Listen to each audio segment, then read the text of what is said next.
আজকে আমরা সম্পদ তৈরির একটা দারুণ কিন্তু একটু অন্যরকম কাঠামো নিয়ে কথা বলবো। এটা দ্য 10 পিলার্স অফ ওয়েলথ বইটা থেকে নেওয়া।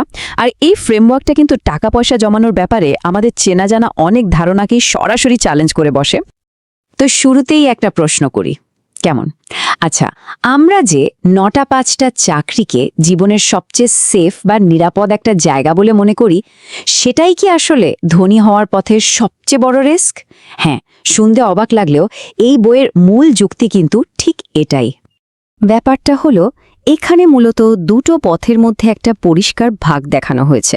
একটা হলো আমাদের ওই চেনাজানা চাকরির পথ, যেটাকে বলা হচ্ছে নিরাপদ পথ, আর আরেকটা হলো উদ্যোক্তা হওয়ার পথ, মানে নিয়ন্ত্রণের পথ। দেখুন, চাকরির পথে আয় বাড়ে ঠিকই, কিন্তু খুব ধীরে ধীরে। আর সবচেয়ে বড় সমস্যা হলো এখানে সবকিছুই অন্যের ওপর নির্ভর করে। চাকরি চলে যাওয়ার ভয়, টেকনোলজির কারণে নিজের কাজটা পুরনো হয়ে যাওয়া, বা ধরুন একটা অর্থনৈতিক মন্দা আসলো, এই ঝুঁকিগুলোর ওপর কিন্তু আমাদের কোনো কন্ট্রোলই থাকে না। কিন্তু অন্যদিকে যখন কেউ নিজে কিছু শুরু করে, তখন কন্ট্রোলটা থাকে পুরোপুরি তার নিজের হাতে। সে চাইলে আরও দক্ষ হতে পারে, ব্যর্থতা থেকে শিখতে পারে, আর তার সাফল্যটা নির্ভর করে শুধু তার নিজের কাজের ওপর। লেখকের মতে কন্ট্রোলের এই অভাবটাই চাকরিকে লম্বা সময়ে সবচেয়ে রিস্কি বানিয়ে দেয়।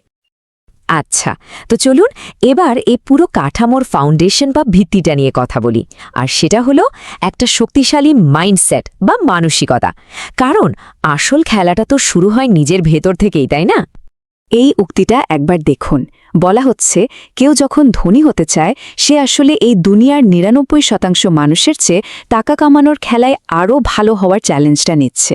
মানে সোজা কথায়, যদি আর ১০ জনের চেয়ে আলাদা রেজাল্ট চান, তাহলে নিজের উপর বিশ্বাসটাও সেই লেভেলের হতে হবে, একদম অসাধারণ। এখন প্রশ্ন হলো, এই বিশ্বাসটা কাজ করে কিভাবে? এর জন্য লেখক একটা সহজ মডেল দিয়েছেন, নাম BAR সিস্টেম। বি মানে বিলিফ বা বিশ্বাস, এ হলো অ্যাকশন বা কাজ, আর আর হলো রেজাল্ট বা ফলাফল। ব্যাপারটা খুব সহজ। প্রথমে মনে প্রাণে বিশ্বাস করতে হবে যে এটা সম্ভব। যেমন, আমি একজন সফল উদ্যোক্তা হতে পারব। এই বিশ্বাসটা যখন থাকবে, তখন ঝুঁকি নিয়ে কাজটা শুরু করার সাহস আসবে। আর ঠিকঠাক কাজ করতে পারলেই তো আসবে আসল রেজাল্ট, মানে আর্থিক সাফল্য। এরপরের আইডিয়াটা প্রথমবার শুনলে একটু ধাক্কা লাগতে পারে। সেটা হলো, জীবনে যা কিছু ঘটছে, ছোট বা বড়, তার ১০০% দায় নিজের। এখন এর মানে কিন্তু নিজেকে দোষ দেওয়া না, এর মানে হলো সবকিছুর দায়িত্ব নেওয়া। কারণ যখনই আমরা অজুহাত দেওয়া বা অন্যদের দোষ দেওয়া বন্ধ করে দিই, তখনই কিন্তু আমরা সমাধানের দিকে ফোকাস করতে পারি, আর পরিস্থিতির কন্ট্রোলটা আবার নিজের হাতে চলে আসে। আর ঠিক এই জায়গাটাতে দুটো মাইন্ডসেটের মধ্যে পার্থক্যটা পরিষ্কার হয়ে যায়। একদিকে আছে স্কেয়ারসিটি বা নেই নেই মানসিকতা। এই মানসিকতা মানুষকে গুটিয়ে ফেলে, খালি অজুহাত খুঁজতে বলে, আর টাকা পয়সাকে দূরে ঠেলে দেয়। আর অন্যদিকে আছে অ্যাবান্ডেন্স বা প্রাচুর্যের মানসিকতা। এটা মানুষকে প্রসারিত করে, সৎখানে সুযোগ দেখতে সাহায্য করে, আর টাকা পয়সাকে চুম্বকের মতো আকর্ষণ করে। মাইন্ডসেটের পরের লেভেলটা হলো, কি হবে যদি? এই চিন্তা মাথা থেকে ঝেড়ে ফেলে এখন কি হচ্ছে সেটার উপর ফোকাস করা। ওই যে হোয়াট ইফ বা যদি এটা হয়, যদি ওটা হয়, এই চিন্তাগুলো আমাদেরকে ভয়ের কারণে একদম প্যারালাইজড করে দেয়, কোনো কাজই শুরু করতে দেয় না। কিন্তু ফোকাসটা যখন হোয়াট ইজ বা এখন কি করণীয় এর ওপর থাকে, তখনই আমরা কাজে নামতে পারি, ভুল থেকে শিখতে পারি, আর সামনে এগোতে পারি। ওকে, তো মাইন্ডসেট তো রেডি, কিন্তু শুধু মানসিকতা দিয়ে তো হবে না, তাই না?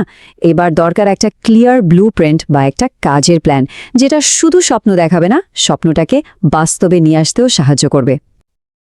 এই প্ল্যানের প্রথম আর সবচেয়ে জরুরি নিয়মটাই হলো সময় আর টাকাকে আলাদা করে ফেলা। মানে এমন একটা সিস্টেম বা ব্যবসা তৈরি করতে হবে, যেটা ইনকাম জেনারেট করার জন্য ২৪ ঘন্টা আপনার সরাসরি সময়ের ওপর নির্ভর করবে না। সহজ কথায়, আপনি যখন ঘুমিয়ে থাকবেন, তখনও যেন আপনার ইনকামের চাকা ঘুরতে থাকে। আচ্ছা, কোনো ব্যবসার আইডিয়া এই পথে কতটা টিকবে সেটা বোঝার জন্য নিজেকে ৪টা প্রশ্ন করতে হবে। ১.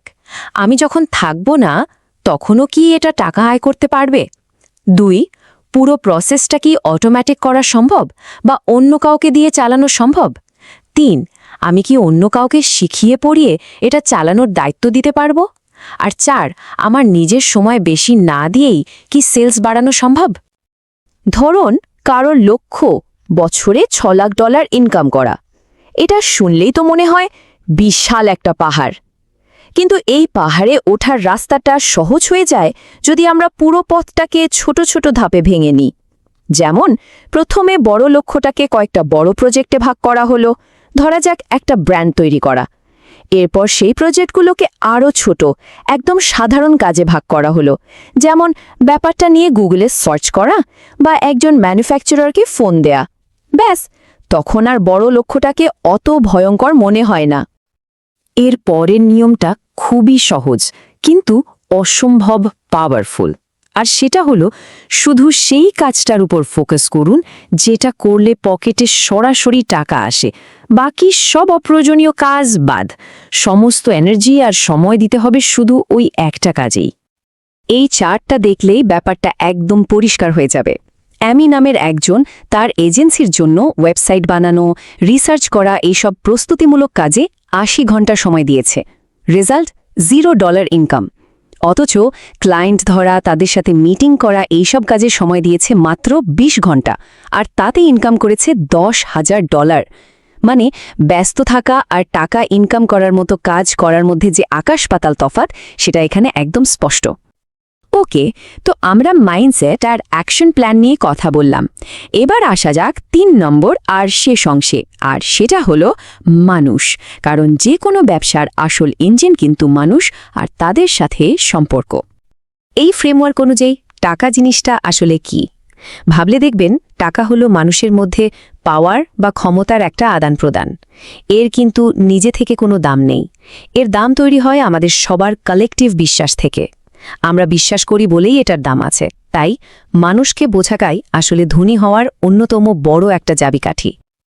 আর মানুষকে বোঝারই ক্ষমতাকে ইনকামে কনভার্ট করার জন্য যে একটা স্কিল সবচেয়ে বেশি দরকার, সেটা হলো সেলস, মানে বিক্রি করার ক্ষমতা। লেখকের মতে এটাই হলো সেই মাস্টার স্কিল যেটা যে কোনো আইডিয়াকে সম্পদে পরিণত করতে পারে। এই জার্নিটা কিন্তু একা একা যাওয়া খুব কঠিন, তাই নিজের চারপাশে সঠিক মানুষ থাকাটা সুপার ইম্পর্ট্যান্ট। আপনার দরকার এমন কিছু বন্ধু যাদের মধ্যেও প্রতিযোগিতা করার আর জেতার খিদে আছে, যারা আপনাকে সবসময় মোটিভেশন দেবে। আর দরকার ঠিকঠাক মেন্টর, মানে এমন গুরু যারা আপনাকে সাফল্যের পরীক্ষিত রাস্তাটা বা চিট কোডগুলো দেখিয়ে দেবে। তো আমরা মাইন্ডসেট, অ্যাকশন প্ল্যান আর মানুষের গুরুত্ব নিয়ে কথা বললাম। এখন আমরা আসছি একদম শেষ কিন্তু সবচেয়ে গুরুত্বপূর্ণ পিলার বা স্তম্ভের দিকে, যেটা কি না এই সব কিছুর পেছনের আসল চালিকা শক্তি। আর সেই ফাইনাল পিলারটা হলো একটা খুব সহজ কিন্তু অসম্ভব শক্তিশালী একটা সিদ্ধান্ত, আর সেটা হলো ধনী হওয়ার সিদ্ধান্ত নেওয়া। এটা শুধু একটা ইচ্ছা বা স্বপ্ন না, এটা হলো একটা কনসিয়াস চয়েস বা সচেতন সিদ্ধান্ত। এই কথাটা একবার ভাবুন, সাফল্য একটা চয়েস বা পছন্দ। সফল হতে গেলে সেটাকে কনসিয়াসলি চুজ করতে হবে আর সেই লক্ষ্যে কাজ করতে হবে। এই বই বলছে বেশিরভাগ মানুষই ধনী হতে তো চায়, কিন্তু ধনী হওয়ার সিদ্ধান্তটা তারা কখনোই মন থেকে নেয় না। তো এই বইয়ের মূল কথা হলো সম্পদ আসলে একটা পছন্দের ব্যাপার। তাহলে শেষ প্রশ্নটা হলো, এ পছন্দটা করার জন্য সত্যি সত্যি কি প্রয়োজন? এর জন্য কি একটা ইস্পাত কঠিন মানসিকতা দরকার, একটা নিখুঁত কর্মপরিকল্পনা, নাকি মানুষের মন জয় করার ক্ষমতা? এই প্রশ্নটাই হয়তো ভাবার জন্য রইল।